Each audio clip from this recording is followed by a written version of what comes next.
Uggs are so freaking comfy, and I wish I could have a pair, but they're also horrendous and for the ladies. So that's why we made the mugs. These are manly Uggs without the shearling popping all over the place, and we do a little slide version called the Slugs. So don't be caught dead in a pair of Uggs. Get yourself a pair of manly Uggs. They're available now, super limited quantities. Check them out below. Heavy package from Seidel, because Bloodcore has been shockingly popular, and it's a good thing we locked that up, and Seidel was willing to let us have exclusivity with that, because you'd be shocked at how many brands that we work with try and go behind our backs and try to buy it, copying our concepts. Not that it's the most original concept, you know, it's like we took from Doc Martens. They had their rub-off leather. Solver does it. Truman's had stuff. Like T-Core's been super popular. So, you know, it's not that original, but the way we applied it with that really heavy top coat and that bright red core, where you have to really scrape through that top coat, where you earn that core showing through, that was pretty unique. And so it's been this really cool thing where we came out with something really unique and original, and people responded well to it. And so we're like, well, what do we do next? Like, what's the next version of Bloodcore? You know, how do we push the envelope more? How do we make it more ridiculous? How do we make it more unique? And that's what's inside here. It's just the prototypes. You know, these are just early prototypes, kind of get an idea of it and kind of get a feel for it. But I'm very excited about this one. I think this one might be less popular overall, but I think it's gonna get a bigger pop because of how cool it is. And one of my favorite things about Bloodcore is it's a Latigo base. And if you don't know what Latigo is, it was designed, I think, like 150 years ago to be a really weather resistant leather. You know, when you look at a saddle of a horse, the majority of the saddle is made out of veg tan because it's really durable. It shapes to your butt, it shapes to the horse. It's super supportive while still being giving enough that it's comfortable. But when it comes to making the straps, especially that cinch strap that goes around the belly of the horse that holds the whole saddle on, veg tan is not the right leather, because if you bend it that many times as you go through the little D-ring there, it can split and crack. It's so dry and it's so hard that it doesn't make a super durable strap, especially when you get out to, like, you're out on the range, you've been in the rain for a week and it's really hot, the horse's sweat is getting into that leather and slowly pulling out all the conditioners, making it more dry and more brittle. They had to come up with a type of leather that could resist water, sweat, heat, a lot of tension for days on end. So that's when somebody, I don't know who exactly, to be honest with you, came up with Latigo. And Latigo is this really cool leather that's really heavily infused with so much oils and waxes that it almost, one of my favorite things that people use to describe it is that it cuts like cheese. Like, it's so packed that you almost can't distinguish those individual fibers. It cuts so clean that you don't see fibers popping out. And that's because it's a leather specifically designed for the harshest conditions under heavy, heavy tension. And when it comes to making a leather for all of our products, from like our heavy duty boots, we did the Pacific Northwest brands, to our belts with the heavier stuff that we just came out with, all the way down to our handmade wallets that we sew by hand, it's about as hardy of a leather tannage as you can get. And so on top of that, making it Bloodcore, we put that really heavy coat of black on top. We have to really wear through it and earn it. It just ends up being this ridiculously durable and hard wearing and rugged leather that just looks crazy.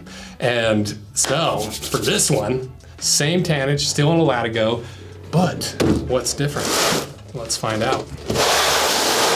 I'm even wearing my Bloodcore belt, actually. I'll show you this. Oh, I got my little Gerber on there. Still haven't dethroned the Gerber, so I've got like 50 of them floating around. But like, look how good this looks. Like, even the buckle, the micro adjust.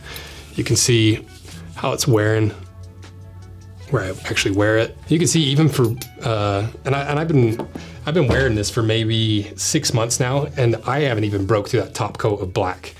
You can see I've started to wear it out right here. That might be where my knife sits, but there's no bits of that black that's worn off yet.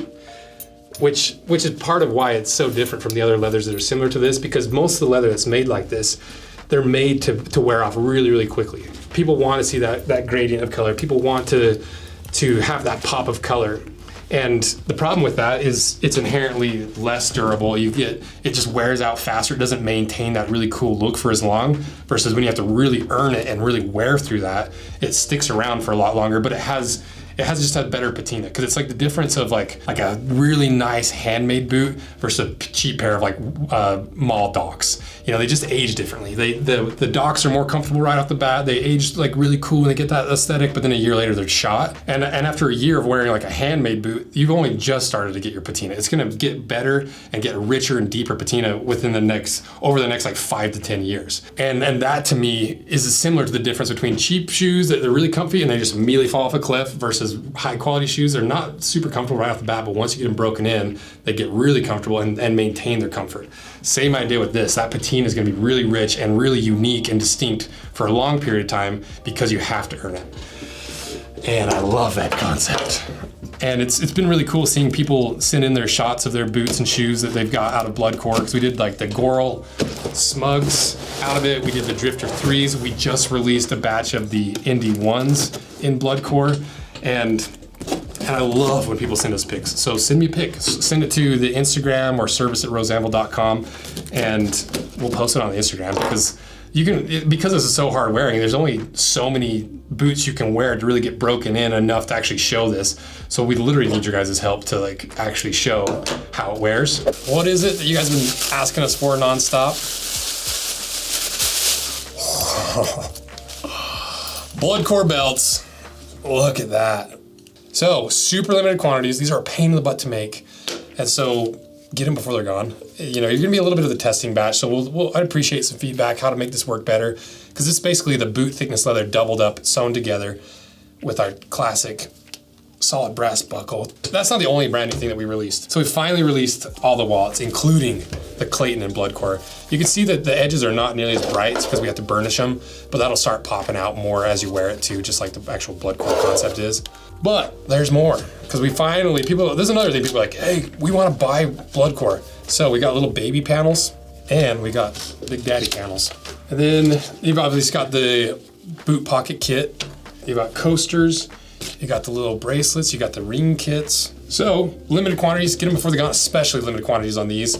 Because it's just a trial run. We're learning how to do this with this leather, and so it's a little bit of a trial run. Thank you guys for your support of Bloodcore. You can only get it from us. And we finally opened it up to a belt and all of our wallets. So check them out below. So now, what's in here? And what's it called? And how's it different? Let's find out. So black on the outside, pretty similar to Bloodcore. So let's see how it turned out.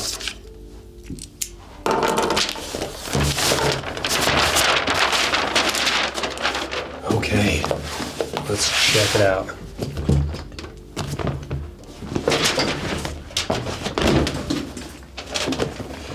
So, how is it different? Let me take a knife and I'll show you. When I take a little cross section of this, we cut that into the black, because right now you can only see the black. Look at that. Green on the inside. That looks so cool.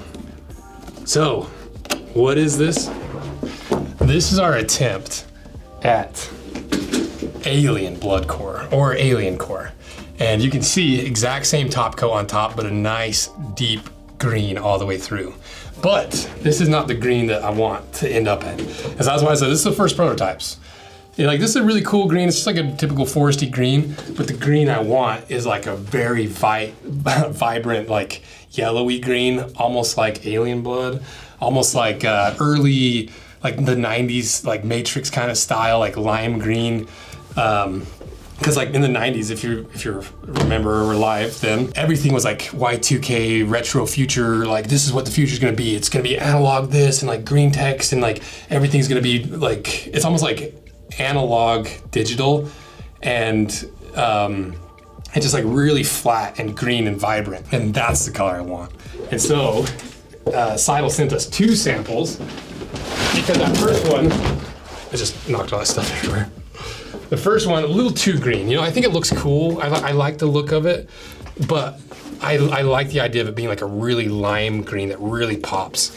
And so they made us another sample to try to get a little more color out of it. And you can see yellow.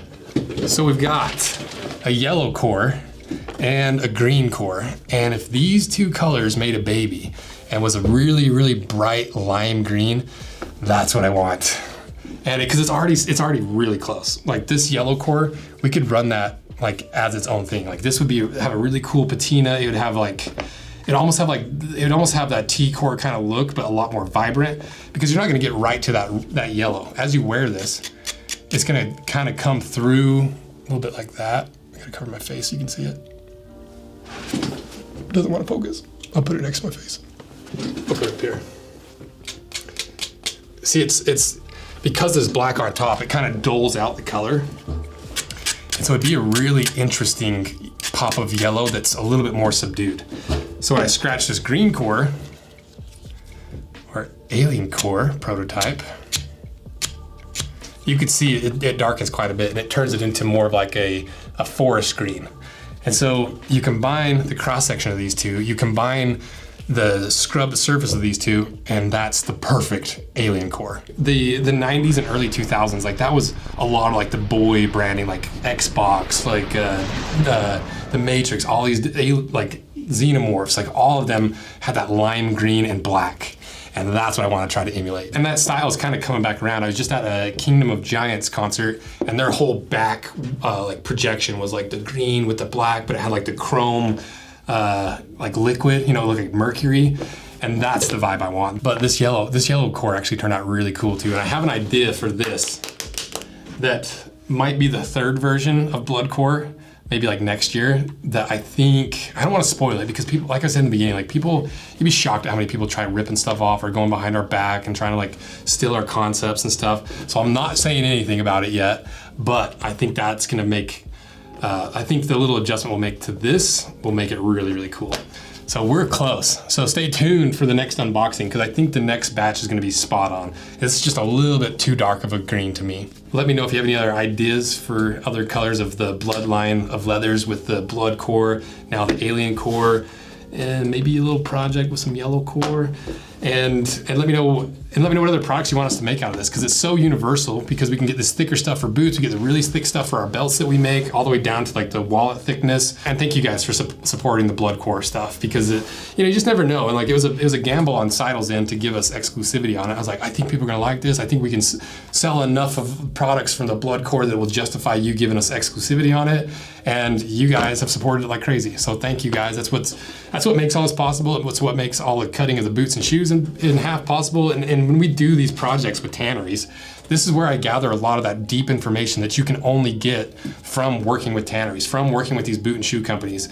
And on top of it, it's just really, really fun, because I love pushing the limits. I love trying new things. And like I said, like there's been plenty of core leathers with black on the top, but nobody's done it quite like this. And I love doing that kind of stuff. So thank you guys for your support. This is designing things and like coming up with concepts is my most favorite thing to do. And if you do want some blood core products, we got all of our wallets in blood core. We got our belts in blood core. We do drops of the blood core products, or like the collaborations. Every once in a while, we just dropped the Drifter 3s, the Indy 1, and the Smugs again like 2 weeks ago. I don't even know where you're watching this. We dropped them in July.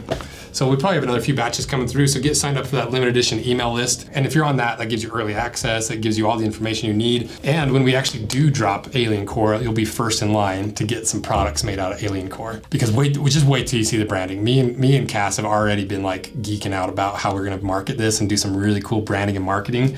Because there's some old school movie magic, some old like practical effect techniques that they use in some of those 90s movies that we're gonna try, and like it's just gonna be fun to do, but I think it will actually have a really cool effect, and we'll be able to do a really unique branding around Alien Core. So I'm excited for this. Thank you guys for all your support. See ya.